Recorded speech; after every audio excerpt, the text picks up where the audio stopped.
In this video, we want to talk about succession planning. This is an important topic for businesses, particularly small businesses or family-run businesses, where the appointment of a successor to the manager or to perhaps the original entrepreneur is very important for the continuity of the business. If a successor is not appointed, then when the person perhaps who originally set up the business or the family member responsible for the business, when that person comes to retire or unfortunately suffers an illness, then there may be an issue about the continuation of the business because there is no one there to take over with the appropriate skills and background and knowledge and experience. So succession planning is a very important topic, particularly, as I said, for small businesses and for family-run businesses. So let's look at it. Well, for family businesses, they must take into consideration internal and external pressures and make strategic plans in the event of unforeseen circumstances. It's important to have succession planning in place, not just given the inevitability of retirement, because people, when they come to a certain age, will want to retire and enjoy the rest of their lives. But it may also be, unfortunately, the case that illness or some tragedy within the family may affect the family, and some sort of contingency has to be in place to make sure the business continues should, unfortunately, that event take place. So for that reason, also, it's important to have some sort of plan to arrange a successor, to have someone trained and ready to take over if the need arises. Succession planning is an important process for family businesses and a very emotional and delicate time for the business. When particularly a small business, when the person who perhaps set it up and who's run it for many years comes to retire or leave the business, it is an emotional time. And someone who inspires confidence and who knows the business and who's been trained by the person leaving, that person has got a big duty to reassure the staff and reassure the family and reassure all of the stakeholders of the business that the business will continue, and it'll continue on the same route. It'll continue in the same way. There will not be radical changes that may disrupt the processes of the business or lead to insecurity or lead to problems amongst the staff. The sooner the business plan for succession, the easier the transfer and the transition. So it's important to have succession planning arranged at an early phase, that there is someone ready right from the start almost to take over, someone who's trained, who knows the business, who knows the culture of the business, who knows the stakeholders, who knows their preferences, someone in place who is skilled within the business and who is capable of taking over even at short notice. Now, the need for a succession strategy, well, according to Hodgetts and Curaco, 1998, succession strategy requires the following consideration: understanding the contextual aspects, identifying successor qualities, and carrying out the succession plan. So there are three big areas we need to look at here. Understanding the contextual aspects. Well, first of all, look at the time. Time is a crucial variable in looking at succession planning.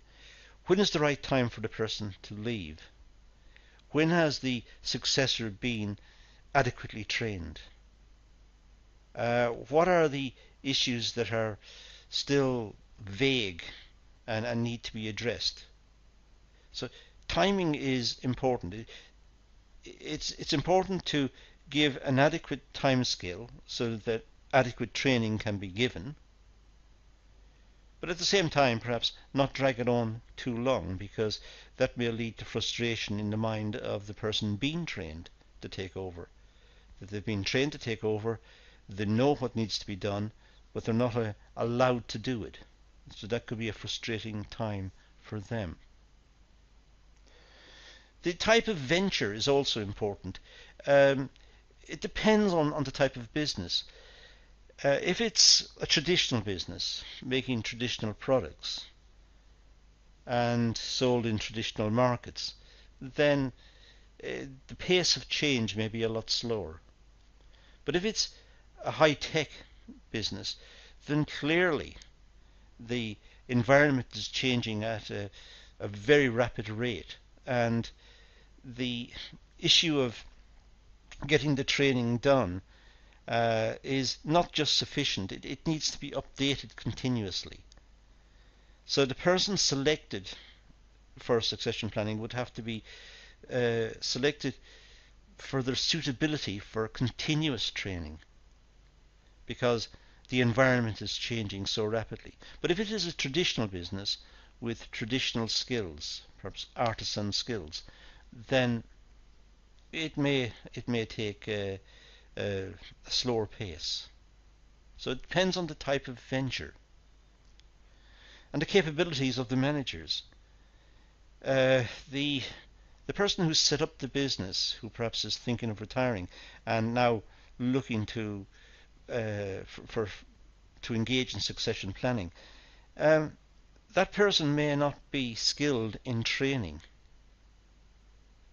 The person may not have the right qualities as a trainer to train his or her successor. And the person selected to succeed may not have the capability or the aptitudes to receive all that's been passed in terms of knowledge and skills and background. So there has to be some mechanism to ensure that the communications and understanding between the two is accurate and is also good quality. It's sufficient for the successor to take over. So the successor should be selected as a good receiver of information, and the person doing the training, the person who is looking to perhaps retire, that person should be a good communicator of information. And a failure on that front will lead to a failure in the whole process. It may be, if they're aware of their own shortcomings, that they request the support of other agencies to help them to bridge any misunderstandings or any complications that they encounter. Entrepreneur's vision. Well, sometimes the person setting up a business will have a vision for the business, and because he or she is an entrepreneur, not many people will understand the vision. Entrepreneurs tend to have a very unique perspective, and they see clearly what needs to be done. They can see the niche in the market. They can spot the gap. Others can't do that. So it's not really possible for an entrepreneur to pass on that ability to a successor. The successor in that sense will be more of a manager than an entrepreneur, whereas the person handing over the reins may have been an entrepreneur who became a manager and is now trying to attempt to hand on the business, but hand on the managerial aspects of the business, not the entrepreneurial side. The entrepreneurial side has now passed.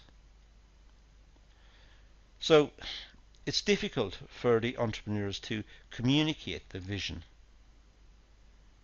What they can communicate are the managerial and the the operational end of the business, the processes that must be undertaken to ensure that the business succeeds and that the business runs.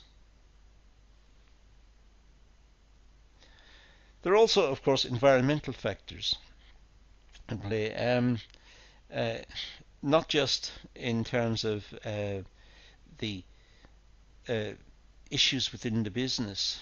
There are issues outside the business. The competitors, for example, will be aware that the company is entering a phase of transition. Now that is possibly a problem for the company because they become more vulnerable in phases of transitions. They become they're seen as distracted. They are handing over to someone else, and the competitors may now spot the chance to pounce and to exploit a weakness in the person taking over.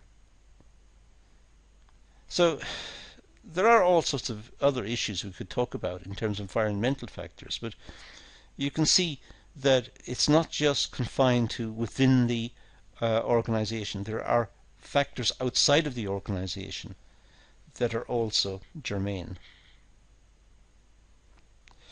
Let's go across these in a little more detail. Time. As I said earlier, time is an important factor. The business owner managers must start the succession phase as early as possible.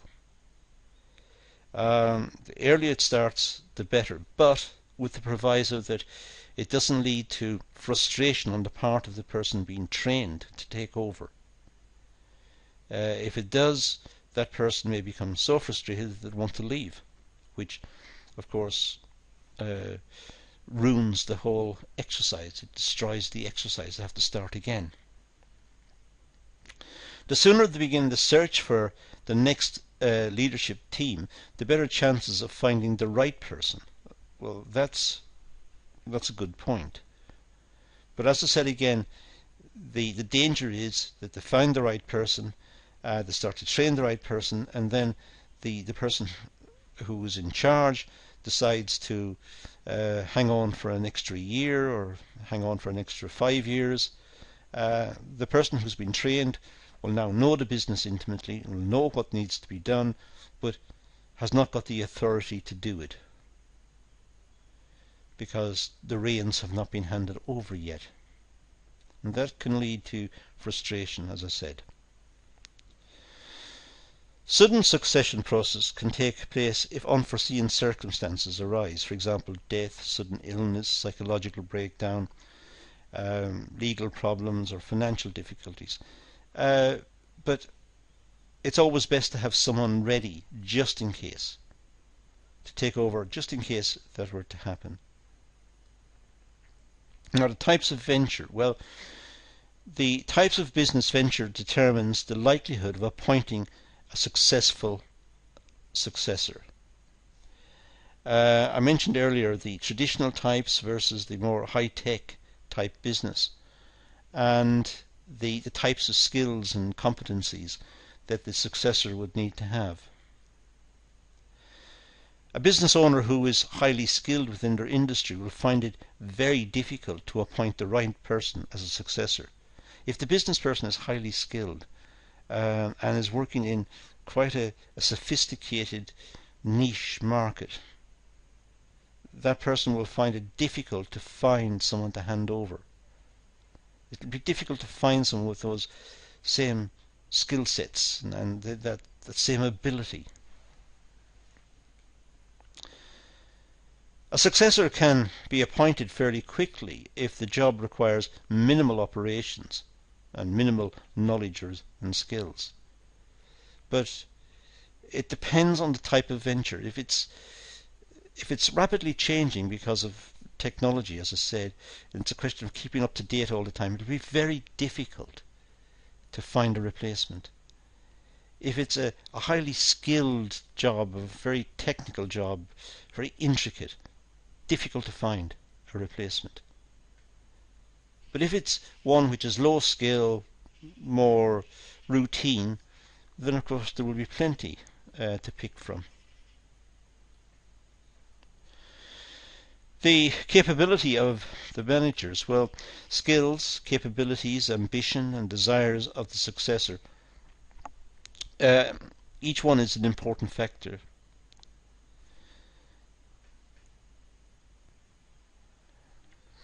The successor must have minimal skills, the minimal skills necessary to run the business. They must have the capability. They must also want it. They must desire it.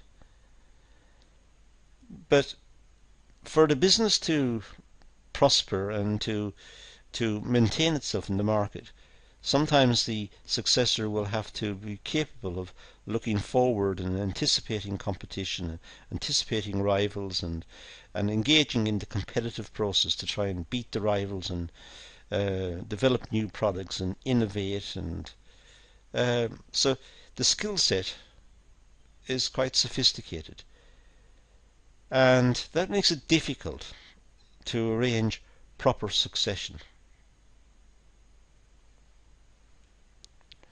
The successor must be able to adapt to changing markets and industry conditions, as I said. Generally speaking, markets don't stay the same. Customers' requirements are ever changing. So, again, a person with the right abilities and aptitudes will be needed. It is important to appoint a successor who has the right attitude and is able to grow the business through their passion. So it's very important that the person who's appointed has the interest of the business at heart, who wants it to succeed, wants it to grow, wants it to prosper, and will do everything that he or she can to ensure the safety and the health of the business. But for that to happen, they must have the right motivations. Entrepreneur's vision, well, it's important for the new successor to share the same vision and goals as the owner, the one who's retiring. It's important for the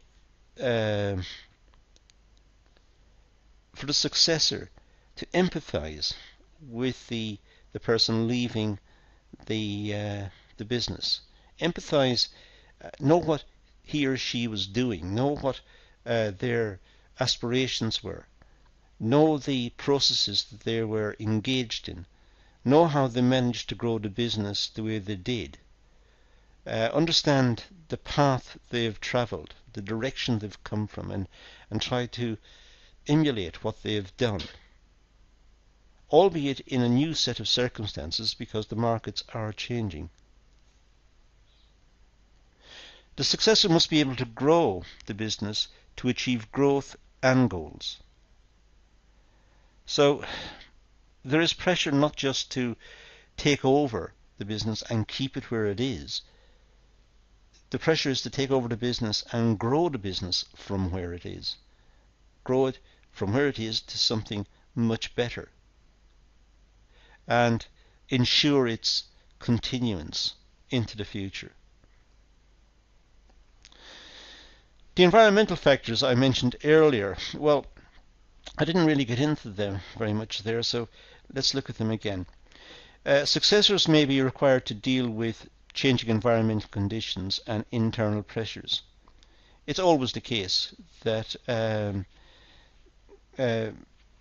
companies face changing circumstances as customers' needs change and requirements change, and when we see the onset of new ideas and innovations and product change, and the world is changing rapidly because of the way in which we work. And the successor must be able to chart out new routes for the business, which will be different from what his or her successor had, but chart out the routes that will enable the business to continue under a new set of constraints. the new ways of working, the new requirements of the customer, the competitive pressure from globalization and from other parts of industry. The successor may have to update skills and knowledge which might benefit the growth of the business. So the successor is not expected to stand still. The successor must be engaged in some sort of almost lifelong learning.